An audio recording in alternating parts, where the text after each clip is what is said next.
और एक विश्वास के साथ आप लोगों से कहना चाहूंगा, जितने लोग आस्था पर कथा सुन रहे हो, जितने फेसबुक यूट्यूब पर सुन रहे हो, और जितने लोग मालेगांव की ये पवित्र भूमि पर बैठकर कथा सुन रहे हो, दिल से कहूं आप लोगों से, आप स्वीकार करिएगा, दुख की घड़ी में कोई आए चाहे ना आए, अगर आपने दिल से, कर्जा हो गया, समस्या विकट हो गई, तकलीफ बढ़ गई, दुख बढ़ गया, आप शंकर भगवान के मंदिर में जाकर, ये जरूरी नहीं है कि आप सीहोर आए या कहीं जाएं, आप तो आपके घर के पास में जो शिव मंदिर हो, उस मंदिर में एक लोटा जल चढ़ाना चालू कर दो, वो धीरे धीरे दुख काटना प्रारंभ कर दे, काटेगा दुख। बस जल चढ़ाने का एक नियम है शिव जी का। शंकर भगवान को जो जल चढ़ाया जाता है दुख काटने के लिए, तकलीफ काटने के लिए, कष्ट मिटाने के लिए, तो एक नियम है शंकर भगवान का जल चढ़ाने का जो नियम है। जैसे ये गौल जलाधारी है, यहां से पानी गिरता है, ये शिवलिंग है, ये दो जो भगवान का पानी जहां बहकर जाता है ये गोल में से, तो यहां जो स्थान है, ये सीधे भाग पर गणेश जी विराजमान है, लेफ्ट भाग में कार्तिकेय जी है, बीच में एक मोटी सी लाइन होती है जहां सुख सुंदरी है, ऊपर से जो बूंद बूंद पानी गिर रहा है वो शंकर भगवान की 5 लड़कियां हैं, जया, विषहरा, शामलीबारी, दौतली और देव। जहां गोल भाग है, जहां शिवलिंग रखा हुआ है, ये माता पार्वती जी का हस्त कमल है, जिसको पीठिका कहते हैं।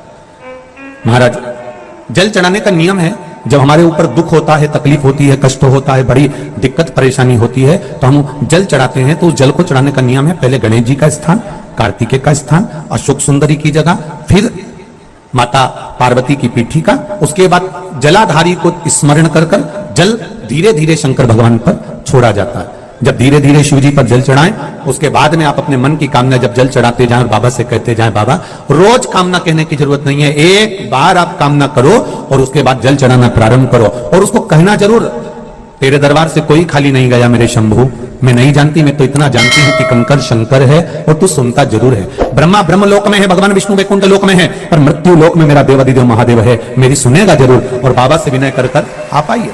जल चढ़ाने का नियम, अगर दुख है, तकलीफ है, कष्ट है तो ऐसे चढ़ा दो, और अगर मन कर रहा है डायरेक्ट शिव जी पे चढ़ाना हो तो तुम्हारी मर्जी, उसमें कोई मना नहीं। शिव तत्व किसको कहते हैं? शंकर का गुणगान, शिव का स्मरण, भगवान शंकर का मंत्र जाप किसको कहते हैं? ये वही समझ सकता है जिसके भीतर शिव समाया होगा। और एक विश्वास के साथ आप लोगों से कहना चाहूंगा, जितने लोग आस्था पर कथा सुन रहे हो, जितने फेसबुक यूट्यूब पर सुन रहे हो, और जितने लोग मालेगांव की ये पवित्र भूमि पर बैठकर कथा सुन रहे हो, आप दिल से उसकी कथा सुनना। इस वाणी का, इस व्यासपीठ का एक शब्द हो सकता है हॉस्पिटल में पड़ा हुआ कोई व्यक्ति, कर्जे में डूबा हुआ कोई व्यक्ति, गलत व्यसन में पड़ा हुआ कोई व्यक्ति को आपके द्वारा निकली हुई वाणी से भी बाहर निकाल सकता है। सब्सक्राइब करें हमारे चैनल मनोकामना पूर्ति उपाय को, बेल आइकन दबाएं ताकि आप अपडेटेड रहें हमारी हर एक वीडियो। जैसे उस माँ को कहा किसी ने, सियोर वाला महाराज कहता है एक बार चले तो जा शंकर जी के मंदिर में, उसने पत्र में लिखा, जब वो सियोर वाला महाराज कहता है, चिल्ला चिल्ला कर कहता है, एक लोटा जल सारी समस्या का हल, तो जा। 7 साल में उस बच्चे की वाणी वापिस आ सकती है जो वाणी नहीं थी।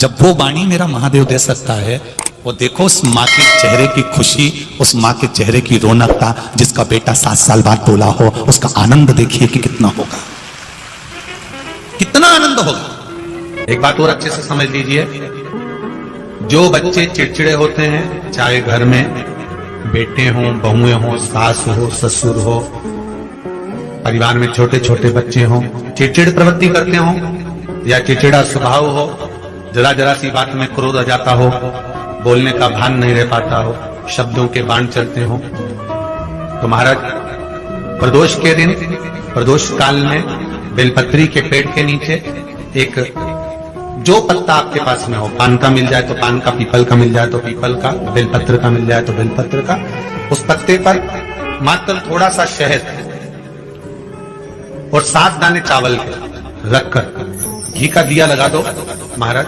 और थोड़ा सा जल हाथ की अंजलि में लेकर भगवान देवाधिदेव महादेव का स्मरण कर कर कि इस बेलपत्री के वृक्ष के नीचे माता लक्ष्मी, पार्वती, सरस्वती विराजमान है, इसी बेलपत्री के पेड़ के नीचे मेरे देवाधिदेव महादेव का 12 ज्योतिर्लिंग का स्वरूप प्रकट है, उनका स्मरण कर कर जल चढ़ा दीजिए। और उसका स्मरण कर लो जो चिड़चिड़ प्रवृत्ति करता, क्रोध करता, जिसको बोलने का भान नहीं होता हो, सम्मान नहीं देता हो, अपशब्द कहते हो, उनका स्मरण कर कर छोड़ेंगे एकदम, एक प्रदोष करेंगे, दूसरे प्रदोष तक तो आपको कोई दिक्कत ही नहीं। 2-3 प्रदोष कर कर देखिए, बाबा कृपा करें।